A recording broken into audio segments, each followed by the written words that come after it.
그런데 지금 이 정부는 언론을 선택적으로 배제하고 탄압하고 그리고 또는 선택적으로 당근을 주면서 서로 간에 이간질을 시켜가고 있는 이런 모습들 모두가 굉장히 좀 위험하다고 보고, 이게 제가 야당이기 때문만 하는 이야기가 아니라 국제기자연맹에서도 보면 주로 이제 해외에서 보는 한국에 대한 시각을 볼 수 있는 건데, 지난번에 그 바이든 날리면 그때도 그 국제기자연맹에서 굉장히 심각하게 우려를 표명한 적이 있었습니다. 근데 오늘도 어젯밤인가요? 오늘 아침인가요? 또다시 국제기자연맹에서 이제 성명을 냈는데, 윤석열 대통령의 MBC 공세는 위험한 선례를 남겼다 라면서 연대하겠다는 의지를 천명을 했습니다.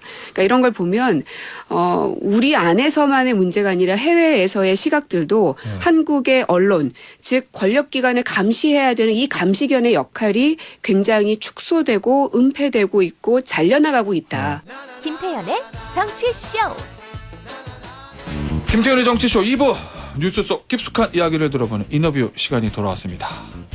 이 대통령 해외 순방 전후로 언론 관련된 이슈가 좀 쏟아졌죠. MBC의 전용기 배제 같은 이슈도 있었고, 그리고 이태원 참사 희생자 명단이 유족 동의 없이 공개되면서 이것도 이제 정쟁으로 이어지고 있는데, 민주당이 언론자유대책특별위원회를 구성했습니다. 이 특위의 위원장을 맡고 계시는 민주당의 고민정 최고위원 모셨습니다. 안녕하세요. 네, 반갑습니다. 네, 반갑습니다. 의원님 오랜만에 나오셨습니다. 감사합니다. 예. 사실은 이런 특위가 만들어지지 않았어야 하는데 만들어진 이유는 언론 자유가 상당히 심각하게 훼손되고 있기 때문에 어쩔 수 없이 특위가 만들어지는 거거든요. 그래서 굉장히 유감스럽기도 하고 어깨가 무겁기도 하고 이 정부가 언론에 대한 그 가치관 자체가 굉장히 삐딱하고 잘못돼 있고 사실은 대통령님 옆에도 김은혜 수석이라든지 이재명 부대변인은 다 언론인 출신이거든요. 그렇죠. 근데 이제 그분들의 상식적인 마인드가 저는 있을 거라고 생각하는데, 기자를 했기 때문에.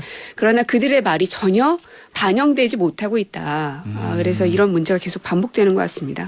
알겠습니다. 자, SNS를 보니까 의원님 SNS에 윤석열 정부와 여당에 대해서 언론 자유의 주적이다. 이거 굉장히 강한 표현인데. 저는 더 강한 표현도 써야 한다고 생각하는데 더 강한 표현이 생각이 안 나서 이렇게 쓴 거고요. 그러세요? 네. 저는 굉장히 심각한 사태까지 왔다고 봅니다. 왜냐하면 어떤 의미에서 그런 우리가 이제 삼권 분립을 얘기하죠. 네. 행정, 입법, 사법. 근데 행정과 사법은 이제 본인들이 장악을 하는 수순으로 가고 있고요. 인사권 통해서. 그리고 입법기관인 저희 야당은 계속 검찰의 수사 등을 통해서 계속 공격을 하고 있고 그중에 제4의 권력이라는 게 언론인 건데, 그냥 뭐 권력을 주자는 게 아니라 나머지 3권에 대한 그 권력을 감시하라고 언론에게 그만큼의 권한을 준 거거든요. 국민들이. 그런데 지금 이 정부는 언론을 선택적으로 배제하고 탄압하고 그리고 또는 선택적으로 당근을 주면서 서로 간에 이간질을 시켜가고 있는 이런 모습들 모두가 굉장히 좀 위험하다고 보고, 이게 제가 야당이기 때문만 하는 이야기가 아니라 국제기자연맹에서도 보면 주로 이제 해외에서 보는 한국에 대한 시각을 볼 수 있는 건데, 지난번에 그 바이든 날리면 그때도 그 국제기자연맹에서 굉장히 심각하게 우려를 표명한 적이 있었습니다. 근데 오늘도 어젯밤인가요? 오늘 아침인가요? 또다시 국제기자연맹에서 이제 성명을 냈는데, 윤석열 대통령의 MBC 공세는 위험한 선례를 남겼다 라면서 연대하겠다는 의지를 천명을 했습니다. 그러니까 이런 걸 보면 우리 안에서만의 문제가 아니라 해외에서의 시각들도 한국의 언론, 즉 권력기관을 감시해야 되는 이 감시견의 역할이 굉장히 축소되고 은폐되고 있고 잘려나가고 있다. 그래서 굉장히 위험하다고 생각하고 있습니다. 근데 대통령실에서 예를 들면 언론사에 전화해서 대통령실에 좀 불리한 기사, 기사 내려라, 라든지. 좀 예를 들면 언론사에 인사에 개입해가지고 우리가 원하는 사람 국장에 앉히라든지 이런 거를 한 적은 없잖아요. 없죠. 해서는 있었죠. 있었어요? 예전에 그 박근혜 현 대통령실. 현 대통령실에 지금 있는지 없는지 제가 하나 의심되는 대목이 있는데요. 그래요? 그 최근에 CBS에서 그 김진호 사장이 그 일선 기자들이 썼던 기사에 대해서 그야말로 이제 보도 제한 같은 걸 행위를 했습니다. 뭐냐면 대통령의 관저를 빈집인 윤 대통령의 관저를 지킨 경찰, 이것을 이제 제목으로 기자가 써서 기사를 썼는데 왜 이태원 참사 당시에 경찰이 이렇게 없냐. 빈집인 거기를 지켜서 그런 거 아니냐라는 의도인 거죠. 근데 이제 거기에 대해서 굉장히 세게 사장이 기자에게 이제 항의를 했다고 합니다.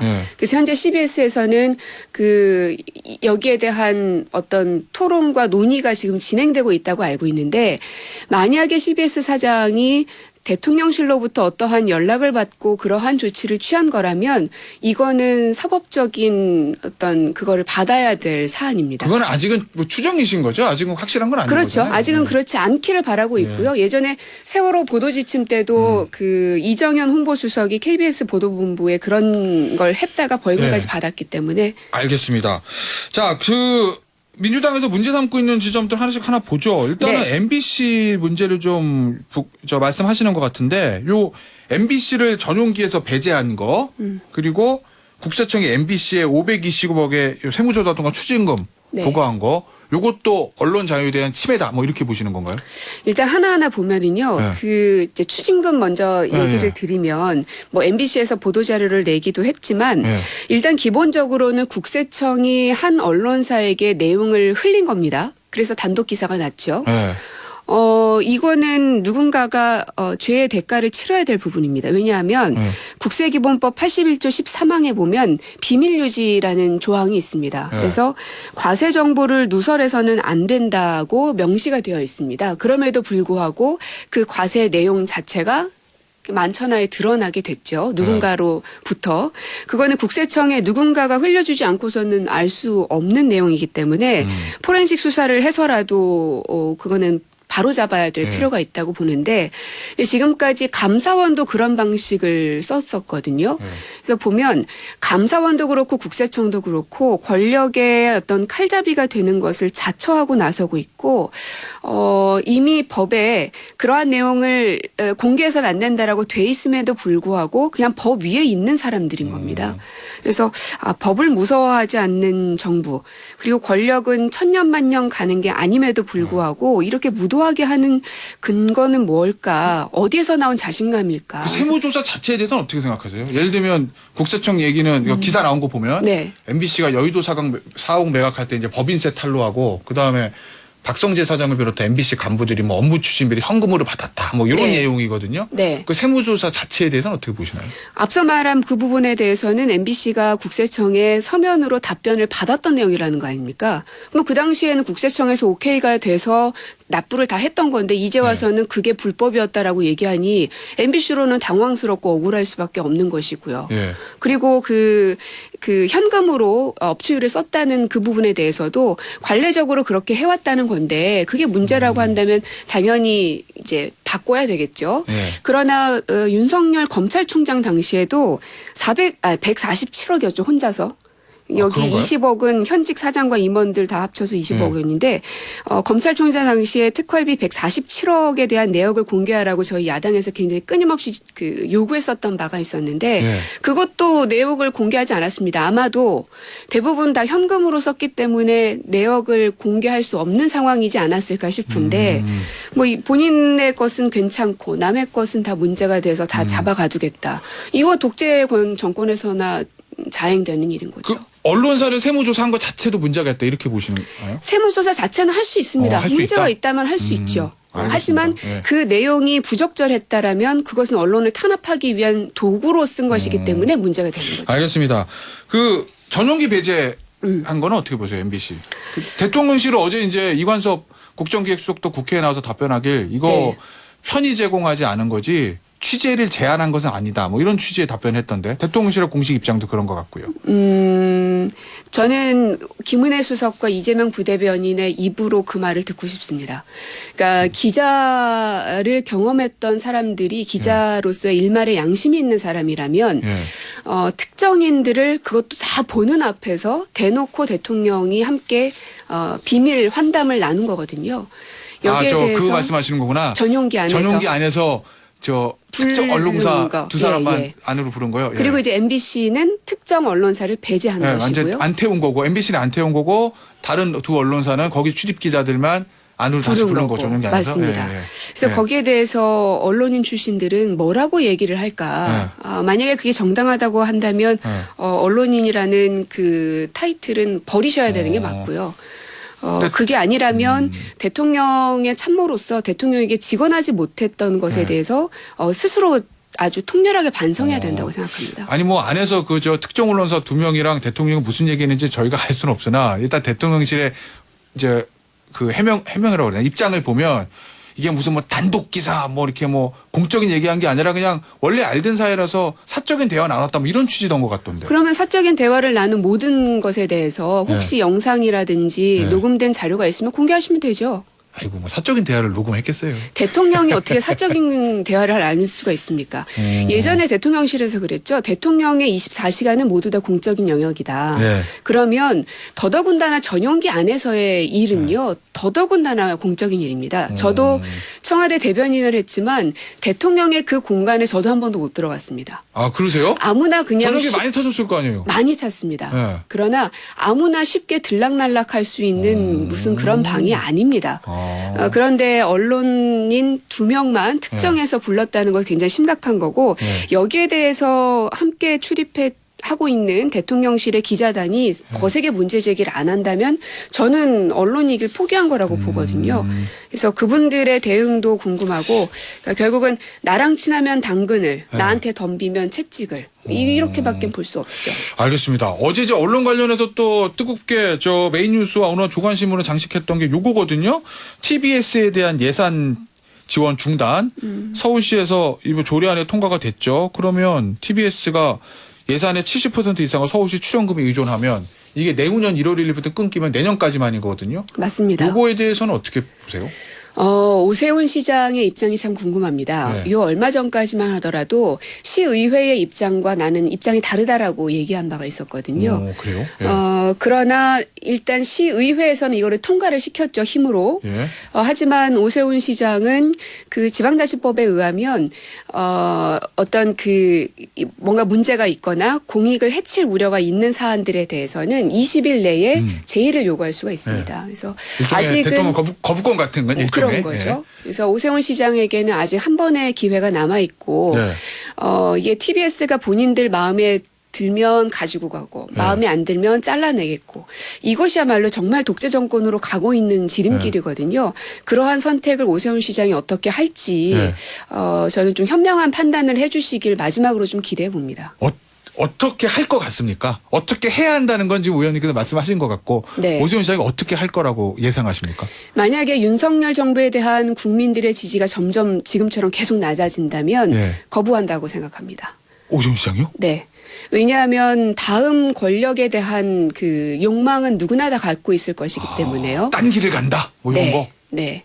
하지만 윤석열 대통령을 중심으로 해서 국민의힘과 모두가 다 똘똘 뭉치고 지지율이 30% 40%로 급상승할 것이라고 판단이 된다면 거부하지 않겠죠. 아 그러면 야 이거 오세훈 시장이 요 조례안을 받아들이냐 받아들이지 않느냐가 일종의 오세훈 시장의 차기 대권 플랜의 어떤 저 방향성을 볼 수 있다 이런 거네요. 저는 그렇게 보고 있습니다. 오 알겠습니다. 야 이거 재밌는데. 야 이거 오세훈 시장이 어떤 선택을 할지 저희가 좀 지켜보도록 하겠습니다. 갑자기 차기 대선 얘기 나오니까 더 재밌어졌어요.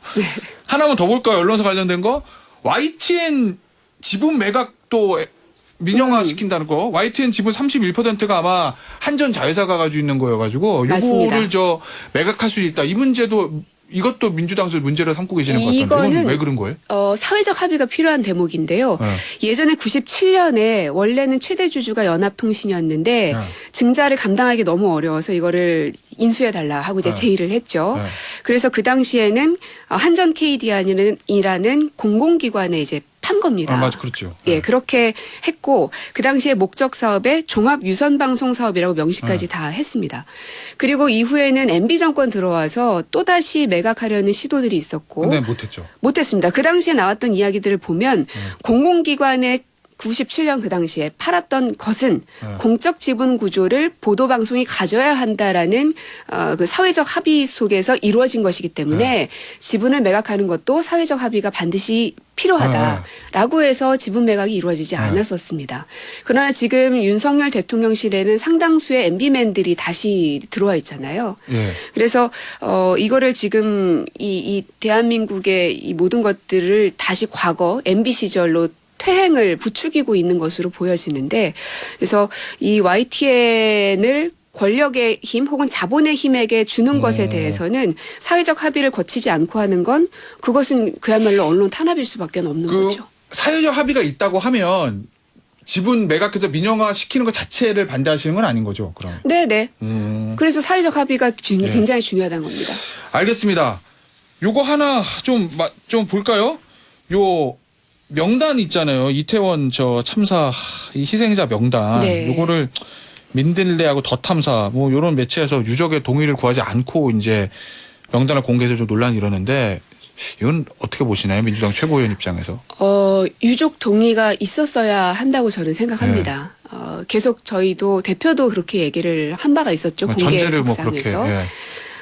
근데 좀 한편으로는 정부는 왜 굳이 지금까지 알아보려는 노력조차 하지 않았을까? 명단이요? 그러니까 동의 여부를. 아 동의 여부를. 네, 예. 유족들에게. 왜냐하면 어디입니까? BBC, 그다음에 네. 워싱턴 포스트 이런 네. 곳들은 유족들의 동의를 얻어서 사진과 이름이 네. 아주 그냥 전면에 딱 이렇게 나왔었거든요. 예. 그분들을 향해서 추모하는 국민들을 같이 좀 어우러 주는 것인데 예. 그런 역할을 정부가 충분히 할 수 있었거든요. 왜냐하면 빈소에 정부 관계자들이 최소 한두 명씩은 다 맨투맨으로 마크를 했었기 때문에 충분히 의향을 물어볼 수는 있었을 텐데 그런 노력은 없었던 거죠. 전 유족들에게 구했는지 모르겠는데 얼마 전에 김대기 실장 국회에 나와서 답변한 거 보니까 본인들이 좀 확인해 봤더니 원하지 않는 유족들이 계시다 봐 이런 취지의 대답한 거 보면은 시도를 했던 것 같긴 한데 유족들 그거는 다 했는지 모르겠지만요. 다 안 한 것 같습니다. 본인이 그러니까 원하지 않아 하는 유족들만 골라서 만나셨는지 모르겠으나 제 입장에서는 제가 만나는 유족들은 또 그렇지 않거든요. 아, 그래요? 왜냐하면 5.18도 그렇고 세월호도 그렇고요. 우리가 그냥 세월호라는 배를 향해서 예. 추모하지 않았습니다. 그 아이들의 이름을 다 부르면서 추모를 네. 했죠. 5.18도 마찬가지. 아 근데 민주당 지금 지도부시잖아요. 네. 민주당 입장에서는 조금 곤혹스러울 것 같다는 저는 생각도 좀 드는 게 예를 들면 이재명 대표가 유족이 반대하지 않는 한 공개하는 게 왜 폐륜이냐 추모를 해야지 이렇게 얘기를 했는데 이 더탐사 민들레에서 공개된 이후에 거기에 대한 공식적인 말씀은 얘기는 없고 그리고 민주당에서 한 20명 정도 의원들은 야 이거 온라인으로라도 실명 공개하고 추모 공간 열어야 되는 거 아니야? 하고 좀 강경하게 나간다고 하고 또 야 이거는 더 탐사에서 공개한 거나 잘못됐어 이렇게 말씀하시는 의원들도 계시고 여러 의견들이 있어서 네. 이게 민주당 입장에서는 좀 곤혹스러울 것 같다는 생각도 드는데 어떠세요? 지도부 입장에서. 이제 조금 있으면은 최고위원 회의가 있기 때문에 네. 뭐 한번 논의도 해봐야 되겠다 생각도 드는데요. 네. 기본적으로는 유족 동의 없이 불편해하거나 원치 않아 하시는 분들에게 우리가 강요할 수는 없기 때문에요. 네. 그거는 반드시 필요한 부분인 건 맞습니다. 알겠습니다. G20 정상회담 얘기 좀 해보죠. 네. 평가 좀 해주세요.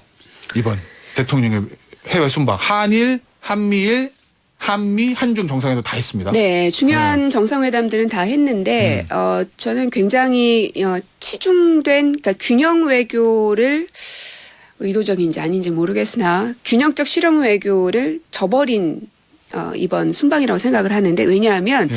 두 가지 대목인데요. 하나는 인도태평양 전략을 발표를 했습니다. 네. 미국이 원하고 있는 주도하고 있는 전략이고요. 중국은 1대1로 전략을 취하고 있죠. 그래서 이 두 개를 적절히 잘 균형을 맞춰 왔던 게 대한민국의 전략이었었는데 지금은 완전히 미국 쪽에 두 발을 다 이제 담궈버린 것이거든요. 네. 그래서 균형을 잃어버린 이번 순방이었다고 보고요. 네. 또 하나는 북한의 미사일 경보 정보를 실시간으로 공유하겠다를 한미일 정상회의에서 논의를 했습니다. 기억하시겠지만 일본 수출 규제 문제 있었을 때 그 당시에 지소미아를 통해서 저희가 일본과 싸워왔는데 일본으로부터 어떠한 사과도 한마디 받지 않고 결국 이 지소미아를 다시 부활시키는 거거든요. 그래서 우리나라의 국익은 생각하지 않고 그저 전 정부에 대한 그 비판과 견제의 논리로 외교를 펴나가고 있는 것 같아서 참 유감스럽습니다. 알겠습니다. 다 1분 남았는데 네. 좀 마지막 질문이 될 것 같습니다. 이 김건희 여사 앙코르와트 사원 방문하지 않고 이제 그 심장병 환우들 네네. 안았던 그 문제를 가지고 야당 민주당 일각에서는 뭐 장경태 최고위원 같은 경우는 뭐 빈곤 포르노다, 네. 오드리 헵번 코스프레다, 뭐 이런 비판이 있는데 이 논란에 대해서 어떻게 생각하시나요? 전 기본적으로 영부인이 뭘 하든 네. 그거보다 더 중요한 게 아까 말씀드린 그런 안보와 외교의 문제에 더 집중해야 됩니다. 네. 근데 김건희 여사와 관련된 것이 뭐가 됐든 자꾸 논란이 되는 것에 대해서 네. 저는 굉장히 좀 피곤하고 지쳐가기까지 합니다.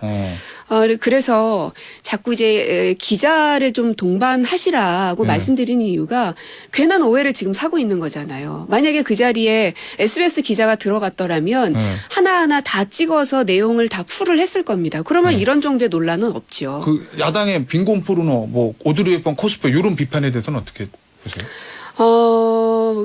뭐 그런 그 표현을 쓴 것은 이제 그 의원의 저 권한이기 때문에 제가 뭐라고 뭐 네. 왈가왈부하고 싶지는 않은데 네. 과도하게 이 김건희 여사로 포커스가 가고 있는 것에 아. 대해서는 저는 조금 비판적입니다. 알겠습니다. 지금까지 민주당의 고민정 의원이셨습니다. 시간이 부족해가지고 다음에 저 의원님 다시 한번 모실게요. 감사합니다. 네, 고맙습니다.